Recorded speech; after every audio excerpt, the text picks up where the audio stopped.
Descubriendo el corazón de Dios. Con el hermano Hugo Vázquez.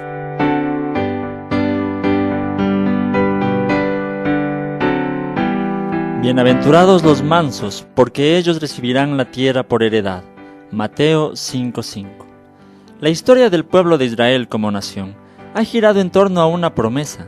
Desde el momento mismo en que Dios llama a Abraham a ser un pueblo, le llama a vivir en una tierra diferente, en donde será bendecido y será de bendición para el resto de naciones. Génesis 12, del 1 al 2.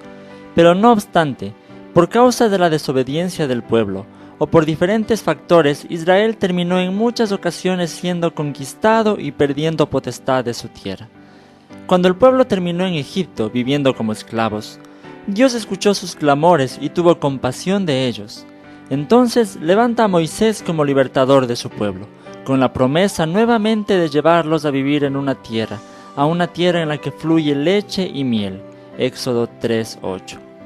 A partir de ese momento la historia se centra en buscar la tierra prometida. Y los libros del Pentateuco, más el de Josué, nos relatan el cómo consiguió Israel llegar a la tierra que Dios le prometió como heredad. Sin embargo, al llegar al libro de los jueces, nos encontramos nuevamente con el círculo vicioso de desobediencia y salvación. Perdían la tierra por un tiempo, luego la recuperaban gracias a la misericordia de Dios. En fin, cuando llegamos al tiempo de Jesús, nos encontramos con un Israel que estaba conquistado por el Imperio Romano, es decir, nuevamente sin su tierra prometida.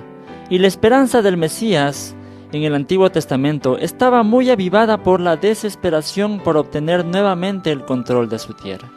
Y anhelaban con ansias aquel libertador político al estilo del rey David, que lleve a su pueblo nuevamente a la liberación. Pero no fue así. Cuando llegó Jesús, se encontraron con un Mesías totalmente diferente, un Mesías más al estilo del siervo sufriente de Isaías. Decepción para muchos, pero de gran bendición para otros al reencontrarse con el Dios de paz y amor que Él nos mostró. Dentro de los judíos se había organizado un grupo de rebeldes, quienes pretendían obtener la libertad por medio de las armas, se denominaban los celotes. Incluso uno de los apóstoles de Jesús era uno de ellos, se llamaba Simón, está en Lucas 6:15. Tengo la ligera sospecha, muy ligera, que Jesús lo estaba mirando a él cuando pronunció estas palabras: bienaventurados los mansos, porque ellos recibirán la tierra por heredad. Qué declaración tan radicalmente diferente a lo que muchos esperaban.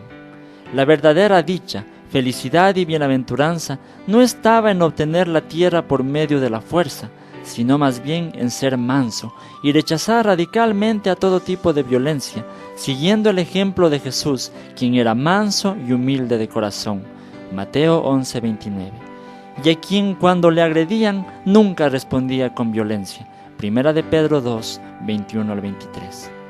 Más adelante en el Sermón del Monte, Jesús abordará de una manera más amplia y profunda este tema de la no violencia.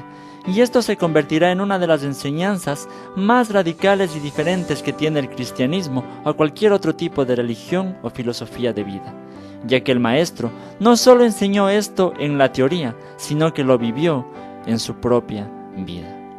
La cruz es el mejor ejemplo de no devolver mal por mal, y la resurrección es el mejor ejemplo de que esto tiene su recompensa. Bienaventurados los mansos, porque ellos recibirán la tierra por heredad. ¿Cómo reaccionamos frente a las personas que nos hacen mal? ¿Qué opinión tenemos en cuanto a la defensa propia y cómo relacionamos eso con la vida de Jesús y su actitud frente a la violencia?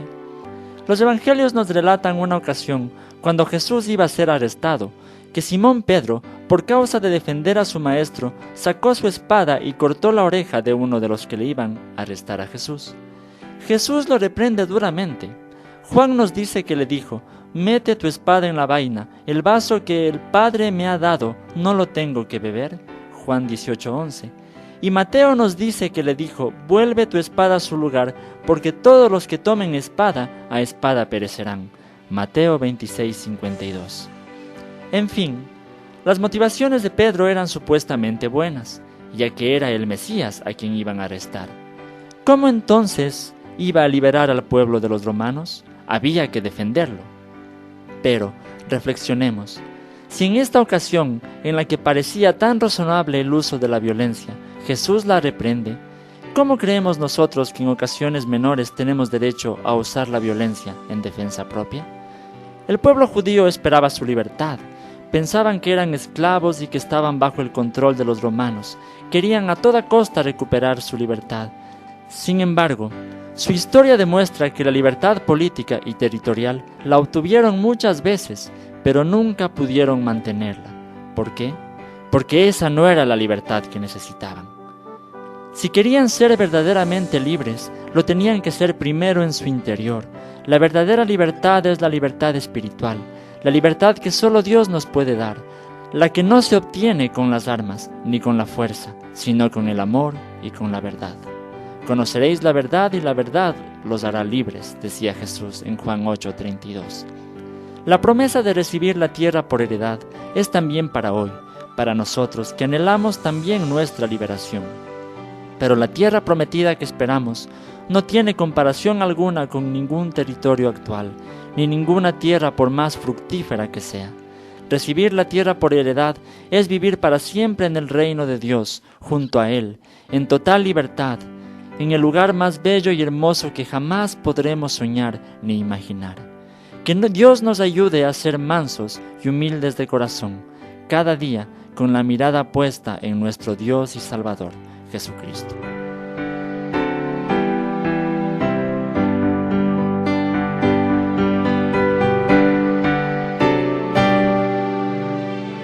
Esto fue Descubriendo el Corazón de Dios con el hermano Hugo Vázquez.